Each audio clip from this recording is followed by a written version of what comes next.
Good morning, praise the Lord. आप सभी भाई बहनों को जय मसीह की। आइए फिर से परमेश्वर के वचन से अपने दिन की शुरुआत करते हैं। आज का वचन है, आप देखिए, भजन संहिता अध्याय 53 का पद संख्या 1 लिखा है, मूढ़ ने अपने मन में कहा कोई परमेश्वर है ही नहीं।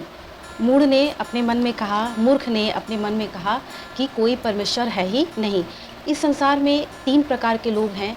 एक आस्तिक हैं जो ईश्वर में विश्वास करते हैं, एक नास्तिक हैं जो ईश्वर में विश्वास नहीं करते हैं, और एक वो हैं जो ईश्वर में तो विश्वास करते हैं पर ईश्वर है कौन, सच्चा ईश्वर कौन है, वो उन्हें नहीं पता। बस उन्हें इतना पता है कि ईश्वर है, पर ईश्वर है कौन, जीवित सच्चा ईश्वर, सामर्थी ईश्वर, सृष्टिकर्ता ईश्वर, उद्धारकर्ता ईश्वर, प्रेमी ईश्वर कौन है, उन्हें नहीं मालूम, नहीं पता। तो ये जो 3 प्रकार के लोग हैं, इसमें से जो ईश्वर में विश्वास करते हैं वो कहीं भी विश्वास कर लें, वो किसी भी को भी ईश्वर बना लेते हैं। जो ईश्वर में विश्वास नहीं करते हैं उनके अनुसार ये दुनिया ऑटोमेटिक खुद ही बन गई है, इसके पीछे कोई ईश्वर का हाथ नहीं है। पेड़ पौधा पशु पक्षी जीव जंतु उसके अनुसार ने से इसकी सृष्टि हुई है, इसके पीछे किसी सृष्टिकर्ता का हाथ नहीं है। इस प्रकार के लोग हैं जो ईश्वर में विश्वास तो करते हैं लेकिन उन्हें ये नहीं पता है कि सच्चा ईश्वर कौन है।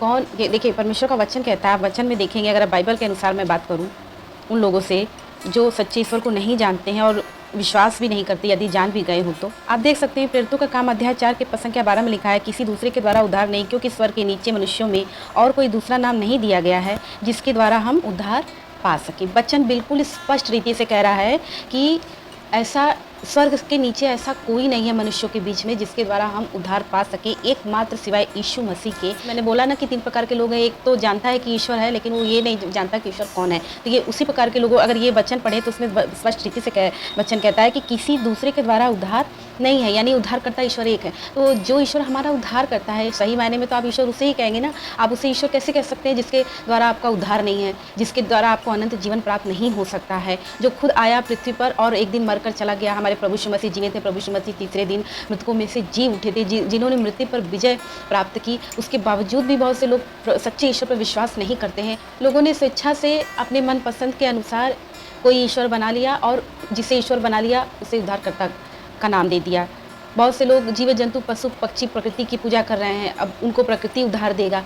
आपके कहने से कोई आपका उद्धारकर्ता कोई नहीं हो जाता है।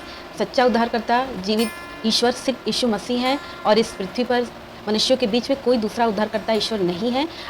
लोग इस पर विश्वास करें अन्यथा न करें, इससे कोई फर्क पड़ने वाला नहीं है। जो सच है वो सच ही रहेगा। यूहन्ना अध्याय 14 का पद संख्या 6 में लिखा है, मार्ग सत्य और जीवन मैं हूँ। कौन है मार्ग सत्य जीवन? प्रभु यीशु मसीह। देखिए मनुष्य सच्चाई से भागता क्यों है? हर मनुष्य ने अपनी स्वेच्छा के अनुसार, अपनी इच्छा के अनुसार, अपनी मर्जी के अनुसार, और जैसा लोगों ने उन्हें बता दिया, जैसा लोगों ने उन्हें रास्ता दिखा दिया, जैसा लोगों ने कह दिया कि ये ईश्वर है या वो ईश्वर है, उस पर विश्वास कर लिया। लेकिन मनुष्य के पास इतना विवेक और इतना ज्ञान ईश्वर ने दिया है कि वो चाहे तो सच्चाई क्या है वो जान सकता है, वो सच्चाई को ढूंढ सकता है, लेकिन वो जानना नहीं चाहता, वो ढूंढना नहीं चाहता। क्योंकि देखिए भेड़ और बकरी में यही फ़र्क होता है कि भेड़ को आप देखेंगे, भेड़ अगर एक रास्ते जा रही है तो अगर पहली भेड़ गड्ढे में गिरी तो उसके साथ उसके पीछे चलने वाली भेड़ ये नहीं सोचेगी कि सामने गड्ढा है मैं भी उसमें गिर जाऊँगा। वो चलती रहेगी और सब के सब एक साथ गड्ढे में गिर जाएंगे। कुरिन्थियों अध्याय 1 का 27 से 29 में कि परमेश्वर ने जगत के मूर्खों को चुन लिया ताकि वो ज्ञानवानों को लज्जित करे। हाँ, ये सच है कि जो सच्चे ईश्वर में विश्वास करते हैं वो दुनिया वालों की नज़र में जगत के मूर्ख हैं। यदि हमारे पूर्वज या हमारे परिवार या हमारा समाज या वे लोग जो हमें गड्ढे की ओर ले जाते हैं, अगर हम भी चुपचाप उनके पीछे पीछे चलते गए और उनको फॉलो किए तो खुद भी वो तो गड्ढे में गिरेंगे, हमें भी गड्ढे में गिरा देंगे, क्योंकि एक अंधे को मार्ग कभी नहीं दिखा सकता। एक वैज्ञानिक थे, वे इस बात को साबित करना चाहते थे कि सृष्टि अपने आप चल रही है, कोई ईश्वर नहीं है, और उन्होंने जितने लोग वहाँ पर बैठे थे उनको इस बात को प्रमाणित करने के लिए कि कोई ईश्वर नहीं है, उसको साबित करने के लिए उसको एक्सप्लेन करना स्टार्ट किया उन्होंने कि ईश्वर कैसे नहीं है, इस बात को मैं साबित कर दूंगा। उन्होंने एक पेन दिखाया और बोला आप सभी को ये पेन दिख रहा है? तो लोगों ने कहा हाँ भाई पेन तो दिख रहा है। क्यों दिख रहा है? क्योंकि इस पेन का अस्तित्व है और ये पेन है इसलिए ये पेन दिख रहा है। ठीक उसी प्रकार उन्होंने एक गिलास उठाया, बोला आप सबों को ये गिलास दिख रहा है? तो लोगों ने कहा हाँ भाई गिलास तो दिख रहा है। तो उन्होंने कहा कि गिलास इसलिए दिख रहा है क्योंकि इस गिलास का अस्तित्व है और ये गिलास है मेरे हाथ में इसलिए दिख रहा है।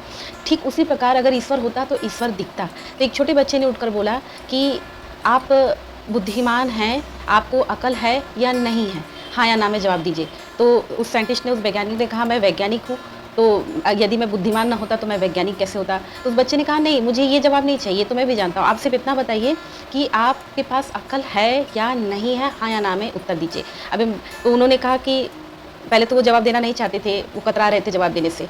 फिर बच्चे ने कहा नहीं, आपको बताना पड़ेगा कि आपके पास अक्ल है या नहीं, हाँ या ना में जवाब दीजिए। तो उन्होंने जवाब दिया कि मेरे पास अक्ल है, हाँ, अक्ल है, हाँ में जवाब दिया। तो उस बच्चे ने पूछा कि अक्ल है तो फिर दिखता क्यों नहीं है? ठीक उसी प्रकार, और वो वैज्ञानिक बिल्कुल शांत हो गए, निरुत्तर हो गए, क्योंकि ज़रूरी नहीं है कि जो चीज़ हमें दिखाई ना पड़े उसका अस्तित्व नहीं होता। आप आसमान में देखिए, फ्लाइट उड़ रहा है तो क्या फ्लाइट ऑटोमेटिक उड़ रहा है? उसका पायलट है उड़ाने वाला। आप दूर से ट्रेन देखते हो, ट्रेन चली आ रही है, तो क्या ट्रेन ऑटोमेटिक चल रही है? ट्रेन को चलाने वाला उसका ड्राइवर है। तो हम इस सच को माने या इस सच को ना माने, ये हमारी समस्या है, हमारा प्रॉब्लम है, हमारी मूर्खता है।